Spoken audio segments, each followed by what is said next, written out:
Okay, again, this assignment, we're going to use a culmination of the skills learned in the previous videos. We want to remove the person on the far right because for whatever reason, the client has said they only want a maximum of 4 people, equal men and women.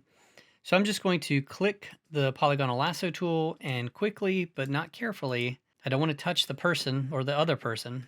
Go up to Edit, Content Aware Fill.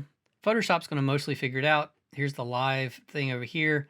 Again, there's some kind of a writing issue. Again, I just updated Photoshop. I'm going to click OK because I think it did fine. Command or Control D. And then I'm going to hit Command Option Shift letter E to push everything to the top layer. Just why not? Turn off these eyeballs. So this is my new background. Now let's talk about cropping, because pretty much everything can always look better with cropping. Activate the crop tool, make sure I'm at just at plain old ratio at the very top.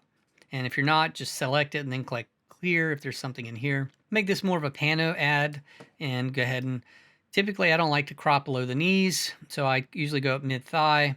And we're going to pull in about here so it looks a little balanced with this other side. Okay, so right away, we just want to change the font and text on those white cards.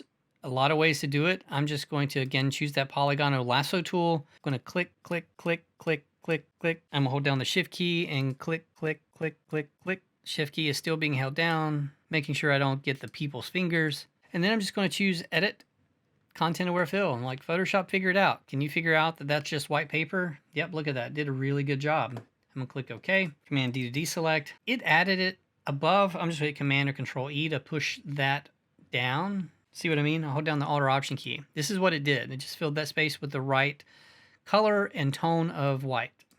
So Command or Control E, it squishes it down onto this, which is perfect. I can now just go select my horizontal type tool and type W. It's not showing up. It's because of 788 points. Hit Command or Control A and just drag that down. There we go. Looks like and notice Photoshop has sticky settings. It kept that AC or BAT, which is fine. I'll leave that for now. Command or Control T for free transform, so I can rotate that. I'm using my left arrow key to move it over, down arrow key to move it down, and it overlaps your fingers, but we'll fix that later. Click Enter. So now I have one text letter. If I hold down the Alt or Option key, see how my cursor changed to the black and white double pointer? It's letting me know whatever I click on, it's going to copy it, which is perfect. So now I can double click that, type a capital H, select the Move tool, hit Command or Control T, and rotate it to fit the paper. And actually I think I want to make this one just a little bigger so it fits visually in the paper. Pull it over just a touch, hit Enter, hold down the Alt or Option key, see the double pointer, pull that over, boom, double click it, capital A, Move tool, Command or Control T, Alt or Option click, drag the A over, double click, capital T, Move tool, Command or Control T for free transform, kind of rotate it to fit the paper. Looks like I want to make this one a little bigger also. Right arrow key to slide it over just a touch. Enter. All right, so I have very quickly fixed all of this, right? But I need to fix this little thing over here. So Command Spacebar to zoom in just on that. And remember, if I come all the way down to the image, which is what I want, this image, and select it, grab that quick selection tool that's right here. And even though that pink is in front of it, I'm only selecting whatever layer I'm on. So I'm only on the image layer. So I can paint easily over the model's fingertips, which is all I need. And then I'm just going to pop back up to what letters? W. Select the W layer and add a layer mask right here at the bottom, third icon over. And notice what it did. It did the opposite of what I want. But we know how to fix this, right? So my mask is most selected with those white corners. So I just come up to the Properties panel and I'll see words like density and feather. And typically you might need to scroll down and choose invert. There. Now that's always and forever protected. I'll make Command or Control 0 to fit in screen. Now let me show you a quick way to change all these individual colors of these letters. So my text is selected down here, the W. I'm gonna hold down the Shift key and select the T, hit Command or Control G for group. Now, rename it what? So now I know all of my colors, all of my text, everything for the font is in this folder. And I want to shift the color of it. So let's add a hue saturation adjustment layer and drag the hue over. Now what happened? It changed everything, right? Again, it's changing everything because any kind of adjustment layer will affect everything below it unless it has a mask or unless it's clipped. when you clip a layer, you hold down the Alt or Option key, and you see how that my cursor changes to this symbol? When it does, hovering in between the two layers, I just click it. And that says, whatever this layer is, look directly below, and it's only going to affect that layer. So now when I choose this hue saturation icon, essentially I'm just affecting the color of the font in the folder, which is perfect. So I want to make this, what color? I think a light blue. I like light blue. And then as I look at this, I notice right away that, well, the model's pants is not going to work, right? So let's select that image layer. Let's do quick selection tool. And let's just pass over the pants. And it already got them, got a couple of the buttons. So I need to hold down the Alt or Option key to say don't select that button, don't select that button, this button, or this button. See how that works? And then I know that I just need to add a hue saturation adjustment layer with that live selection, and it's going to allow me to change the color of those pants by dragging the hue slider. I want it just to be more of a blue, maybe a lighter blue, just something so it doesn't stand out. I don't want to have attention drawn to the pants.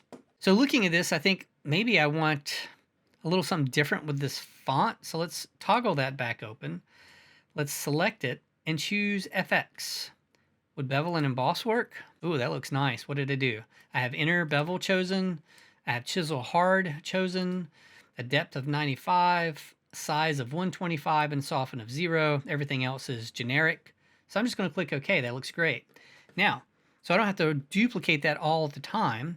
After you've applied it to one letter, all you have to do is hold down the Alt or Option key, click on Effects, and drag it up. Click on Effects, drag it up, click on Effects, drag it up to the next layer. Do you see how it applied to every single letter? I can close that folder. I like how that looks. Now, in looking at it, I feel like possibly, well, obviously the image is a little too noisy, right? So let's make it more of an illustration.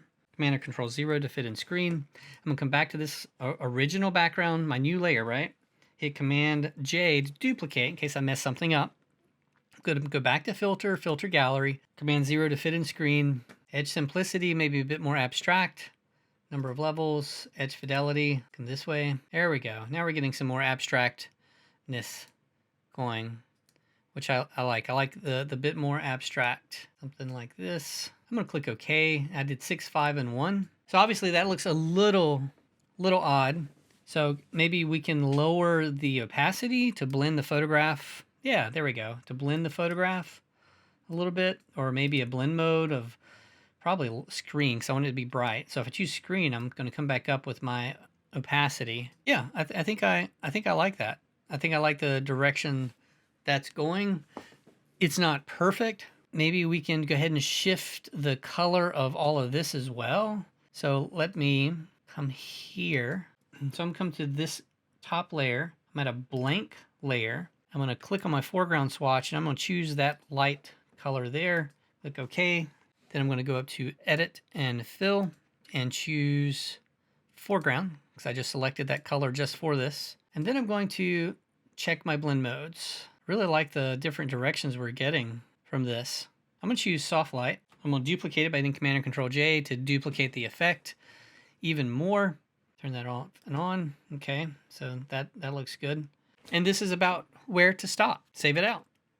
Hey, if you like this video and it helped, you can help me. Smack it, whack it, and crack-a-lack it. Take care. I like subscribers. That's awesome.